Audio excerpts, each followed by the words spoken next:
Ngasigi yan khara sinjare.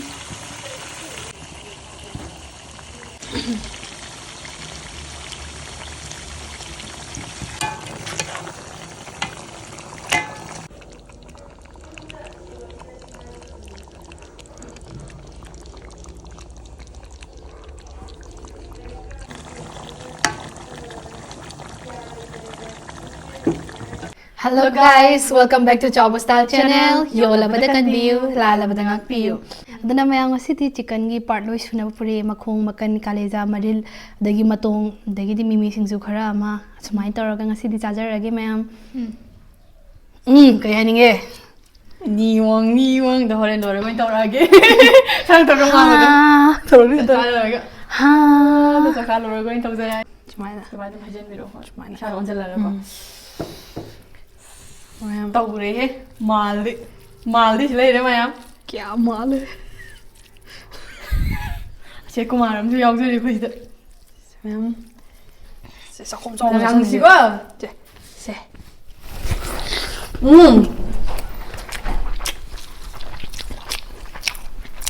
thôi giờ không lâu lúc nữa cái khoang nó Chơi rồi lên con hào hủy cái gì nghe được sao làm chán rồi mấy hào này quá sao chán rồi chứ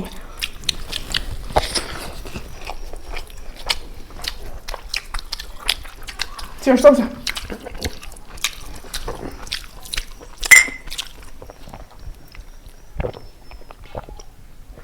hào rồi ở đấy một phải biết gì hả? Cheers đây. Cheers.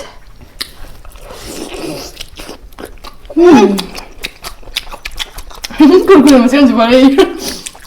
Nice. Hào ơi. Đi. Mày có xếp kẹo rồi. Cây nụ. 20 ta đấy không nhỉ? Anh sao rồi? Tâm gió mà ăn đi bạn. Cái gì?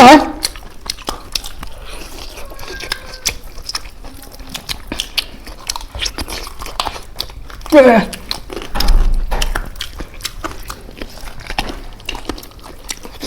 Mangiare per te. Non mi piace. Non mangiare la mia.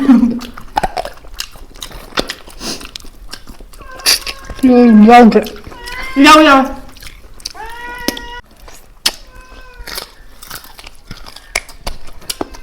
lười cười đi sao dạo đi Làm sao em dẫn ấy chắc là đâu anh chơi 자 밀어 봤어요 자 밀어 싱좀 닦고 산자라게 하와이 좀 담네 마야 하와이 좀 그래 좀 자자라게 하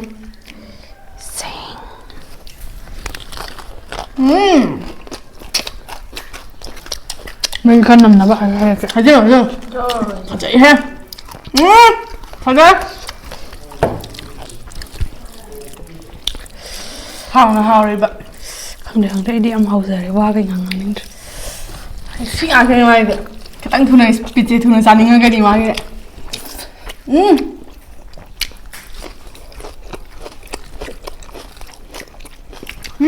hảo mà tao làm phát té mới cho là mới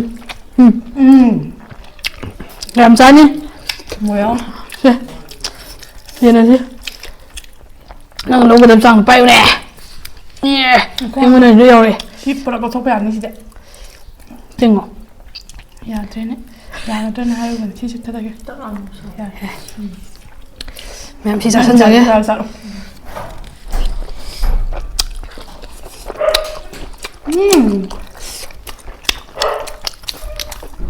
hả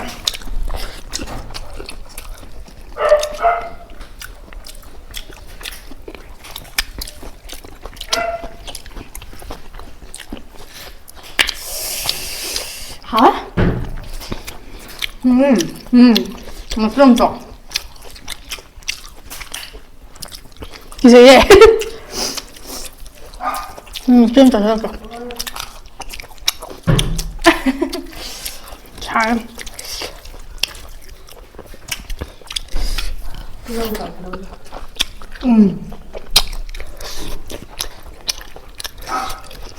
무서운 잡상들.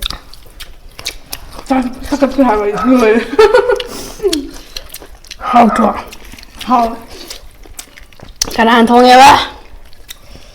ChaobaStyle입니다. 여러분.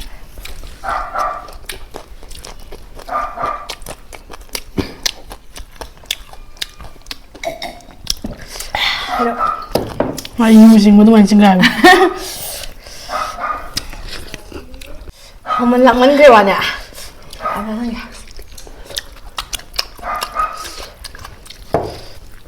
Sao người ra người ta này đúng hả này? Mayam Ngasigi khare energy oy. Nahan energy khare yaujadabaine mayam. Ma narobagi.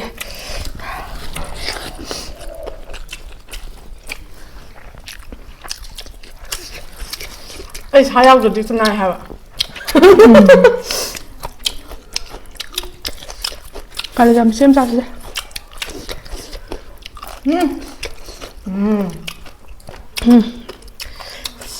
Kam papa cak ni kalau. Ya lo, pakai. Entah. Jai. Susah. Ujungnya. Tôi xem một hậu thuộc kê. Hậu nào? Không học. Anh không học rồi các bạn. Kenal berbawa.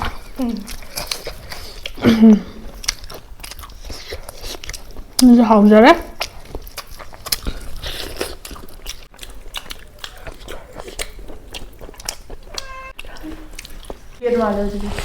Kêu đó.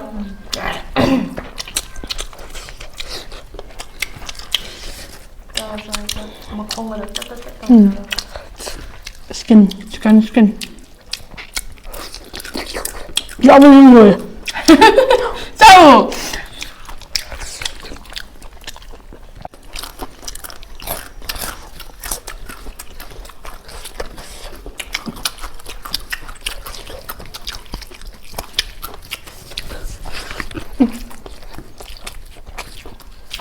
Tôi sẽ ăn hả?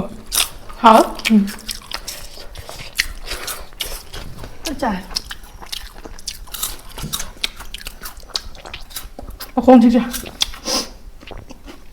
Thấy rồi. Đi xin xin người ta hình chân liêm á. Thấy quá trọng nào. Mà không. Mà không như vậy. Bây giờ kí mà không bao giờ lấy. Chia lấy.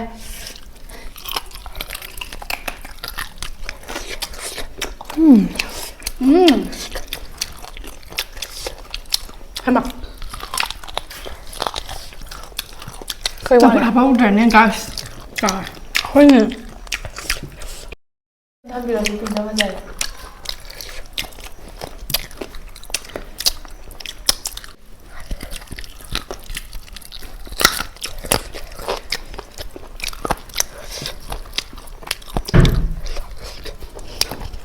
haokhrea.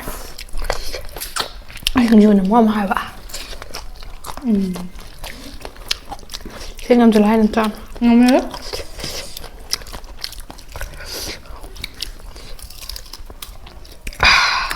Mày. Anh tưởng ông cha chỉ cái gì nữa. Sao tôi nhỉ? Tận say thôi. Khăn này. Anh không không tin lắm.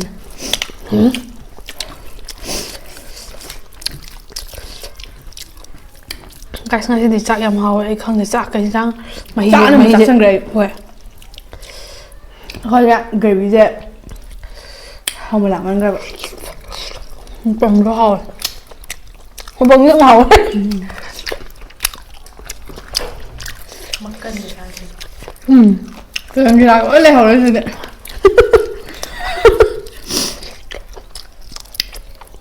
Nhưng mà mấy cái gì Hả? từng mấy câu vào đây rồi. Dâu em làm ạ.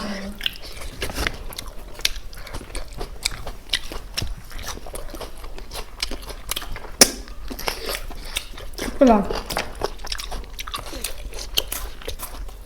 Đã hết rồi nha.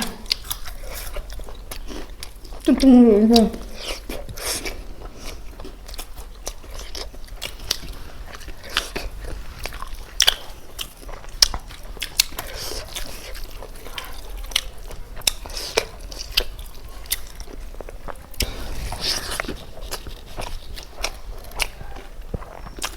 먹어.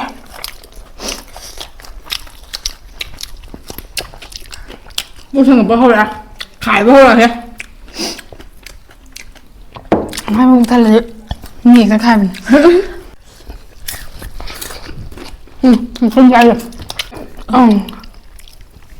Mà cần 50-50 tàu ra đây.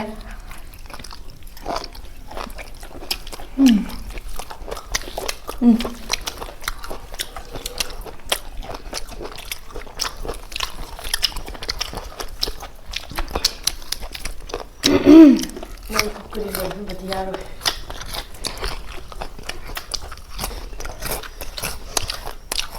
이렇게. Ngon như vậy. 얘 mà tôm giả thân rồi cái em. Giờ thân nhiều. Còn 그래 진짜 선택이.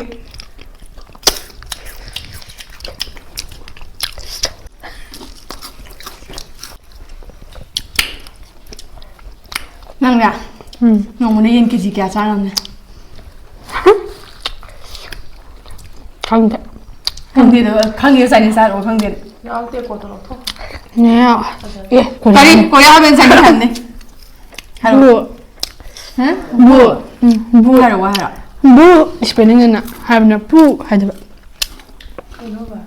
Ok. 우리라라. 그래. Spelling da pronunciation cái này gọi. Yarni cái. Puni. Sukat tao ngang. Chicken skin jam bang thế. Cho làm nuôi mình phát tầm làm hỏi. Cái nhầm na làm. Đã không?